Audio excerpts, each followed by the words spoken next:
Hello everybody, welcome to Catherine Sews. Thank you so much for joining me today. I have the most awesome thrift store score today. This gorgeous dress. It's absolutely beautiful, full length. I don't think it's silk, but it's silky, and I love this tangerine and yellow fabric. It's just so pretty. However, this dress is really impossible to wear, I think, for anybody, because it has an invisible zipper down the back, beautifully bound on the edges of the zipper, very nicely done. The problem is that it ends right at the waistline on the back. And of course, the waist is the smallest point. This is the section that you want to be able to open up to get shoulders or hips through there. But that zipper stops right at the smallest point. So I really don't know how anybody ever got into this dress. It's made quite small, like the waist is too small for me. I can't even try it on.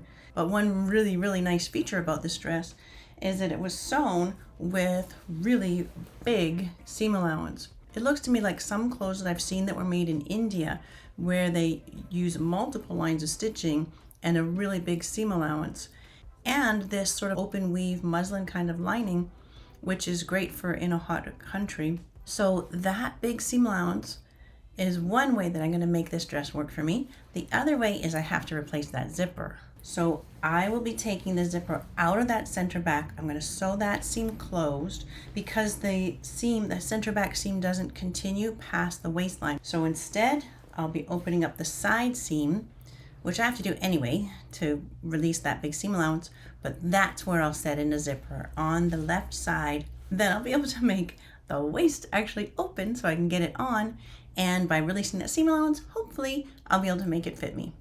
And then I just had to buy a new invisible zipper, and it had to be at least from underarm to hip. That's the length I needed. So this is a little extra long, so that's fine. So the best part about that is that I'll be able to teach you my preferred way of sewing in an invisible zipper into a dress that has a waist seam. I'll give you a couple good tips about how to sew in that invisible zipper and get that waist seam to match up perfectly. So I'm excited to get this going, so let's get busy. With my trusty little seam ripper now, I need to just take out this zipper, which goes right into the waist seam. So I have to open up that waist seam just a little bit. And I'll have to open up the top of that center back seam at the neckline. And then look how nicely they bound the edge of the zipper. That's nice. So do you see what they did? I like this technique a lot. They set the invisible zipper in with an extra like 1/2 inch of seam allowance, and then wrapped that seam allowance over the edge of the zipper to bind it. That's quite a nice technique. I've got quite a little bit of seam ripping here to do, so I might as well make myself comfy on the couch, and then I'll show you when it's all opened up. I let out the side seams, and I'm able to get it on. Now it's a little too roomy, and so I'll pop it on inside out. So I'll just put a row of pins on both sides, just showing right where I want to sew. Once I have it off, I'll even up the pins. So that's pretty good. So on my right side, I definitely want to match up this top edge as well as I can, just so that it doesn't get shifted. I'll just sink the needle down first before I start sewing. I'll just sew from dot to dot. It's not Western style clothing where the lining is sewn separately from the outer garment. It's sewn kind of all together, and then they let the lining just kind of trail off of the skirt. It's a different way of lining a dress for me. I'm not quite used to that. And I might just leave that big seam allowance because you never know. So that takes care of one side. The left side now is where I'll be putting the zipper. So I've got that one all opened up. And I think the first thing I'll do is just serge those edges so that I've got a nicely finished edge for that zipper to go into. Right down one side and then up the other side. I can't really serge right into the bottom of that seam, so I'm just going to hop across from one side to the other and come up this side. Good. So now back to the other machine. This is my preferred method of putting in an invisible zipper. It's going to be going into the side seam on the left side of the dress. And so I've taken the lines that I made while it was on and just transferred those to the outside, the right side of the fabric. This zipper is longer than I need. And here's the waist seam. What I like to have on a dress is this much. I want the zipper to extend this much below the waist seam. So that is my very precise measurement. I've got the zipper lined up at the top of that seam, and right there, that's where I want the zipper to end. So I mark that with my friction pen. Now I've got the zipper right side together with the fabric. There's a little natural fold here at the top of that plastic. That's what I want to line up with the top edge of the dress. I'm putting the teeth along that dotted line, and it's right side together. Now that I know I'm all lined up properly, I'm going to unzip. Some people like to unroll the zipper and press it flat. I have never felt the need to do that. If you find that helpful, go for it. And I'm just going to be pinning this with those teeth running along that dotted line. I want the opening here longer than the amount that I've got the zipper marked. Alrighty. So first thing is to sew this edge. Let's go back to the machine and then we'll come back here before we do the second side. And you can see I've got a regular zipper foot installed here, and I'm moving my needle to the left. You can use an invisible zipper foot. I think it is probably a little bit easier to use the invisible zipper foot. I just don't have one at home with me here right now. I will be unrolling the teeth and aiming to get my needle right in to that little fold.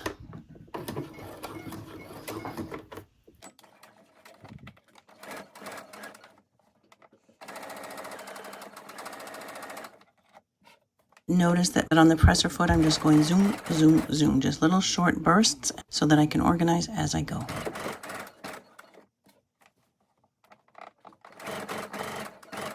I'll just sew down to this black mark at the bottom of the zipper and end with a back tack right at that point. Sometimes I just do a test and make sure that I can run my thumbnail down there. If there's any spot that my thumbnail can't fit, then maybe I got a little too close. I can see there's one stitch there. I'm going to just try to zip it up. And if the zipper gets stuck there, then I just need to take out a little stitch there. No, we're good. Okay, first side is good. With the zipper zipped back up like that, now I need to see where that waist seam hits the zipper. So I just want to mark that waist seam on my zipper right there. So now if I bring the two side seams right side together, and then that shows me how the zipper is going to sew to this side. So I'm holding the zipper as I want it to finish, and then I'm going to unzip that zipper. Where it naturally folds, I want that at the top of the dress. And this time I'm pointing my pins going down. On the other side, I pointed my pins all going up because I was starting at the top. On this side, I'm going to start at the bottom and come up. There's my mark for the waist seam. I want that to match up right there, pin pointing down. And again, I'm lining up the teeth of the zipper with my little dotted line. All the way down to the bottom, and now I'll be starting at that black mark and coming up. I'm starting at the bottom on this side because I always want the edge on my right when I'm sewing. So it's just nicer to start at the bottom and come up. So again, I unroll the teeth and get my needle right in that little groove, right even with that black mark. And start with a little back tack. It doesn't hurt to move a little bit away from the teeth at the waist seam, because that bulk of the seam, it is nice to give yourself just a little bit more wiggle room for that zipper to slide nicely past there. Then I just come right back into that little groove.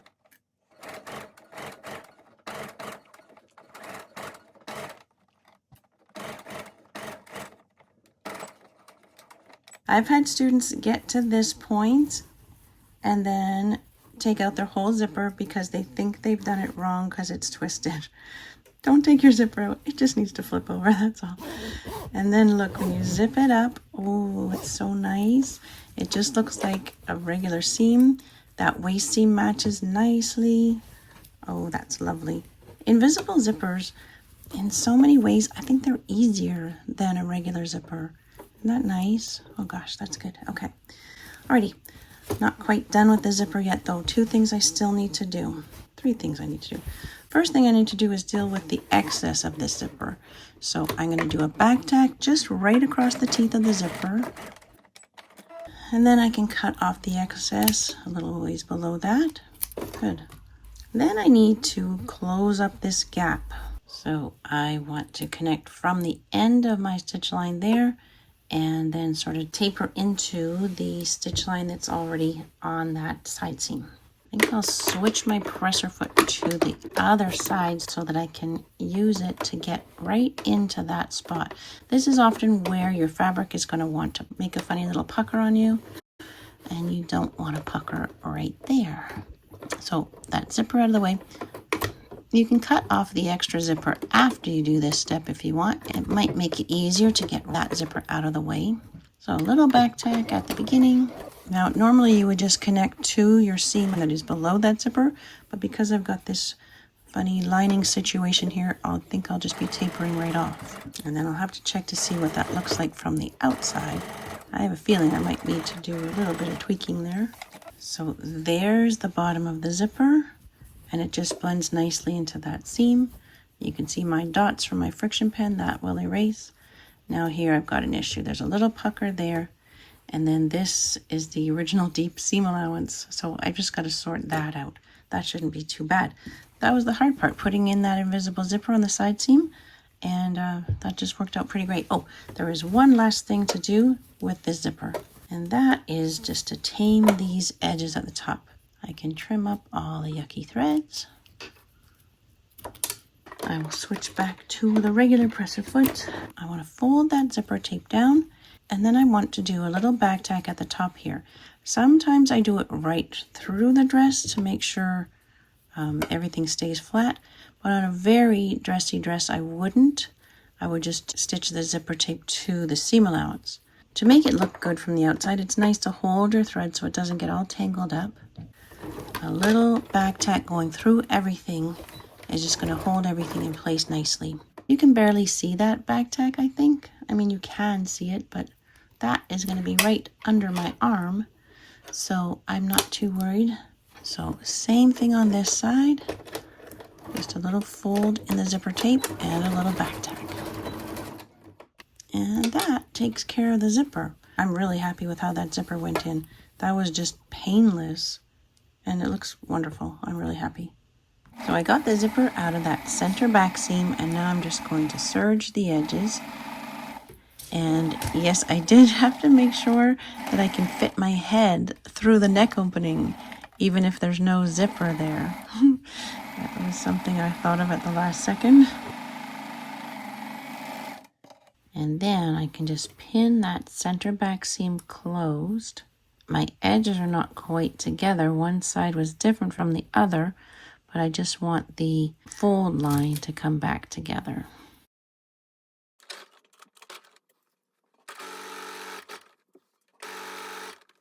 I'll try to catch those serger tails right in my seam so that I don't have to deal with them later.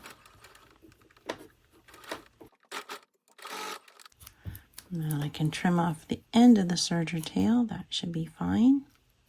Not too bad. And then I think I'll just push that seam open and flat and stitch right in there. So I'll just stitch right in the ditch here just to make sure that stays flattened out. And then I just have to sew this little part across the waist seam right at the bottom of where the zipper was. I just have to sort out those side seams. So here's the original sewing line. I'm way out here. I don't really love the way the hem is done on this. The hem is not good, right? The hem's funny. But I'm not ready to shorten it yet because I don't know when I'm ever going to wear this. Am I going to want it to be a more formal length, or am I going to want it to be a more fun daytime length? I'm not going to do the hem today. So that means I don't want to mess around with the bottom of the seam here. So that means that I am going to draw a line from where I am sewing here to connect to that sewing line. One straight line to blend that in. So that calls for a longer ruler. So I think I'll sneak in here and sew that. That'll be fine like that. Okay, so what do you think? I think I'm in love with this dress. I've never owned anything like this that's so long and flowy and silky. And you know what? Orange and yellow are not normally colors I wear, but that's the nice thing about a dress, isn't it? That it doesn't have to match anything in your wardrobe. It's a standalone piece, and if you feel good in it, then go for it. Maybe one day I'll shorten it, but at this point I'm gonna leave it long and beautiful and just have fun with it as it is. So this is the side with the zipper. There's the little zipper pull. And that's the beauty of an invisible zipper, isn't it? Like it just looks like a normal seam. You can't even see that there's a zipper there. And so that's a beautiful finish for a dress like this. And then the center back, I don't think you'd even know that there had been a zipper there, which it made no sense to have the zipper there. You need that waist, the smallest part, to open up so that you can get through. So this was a fun project. It was actually easier than I expected. I hope you enjoyed learning my preferred way of sewing in an invisible zipper. It just goes in easily, and my students always have success with that method. So that's it for today. I'm going to go and enjoy my beautiful dress, have a glass of wine with my husband, and until next time on Catherine Sews, you take care.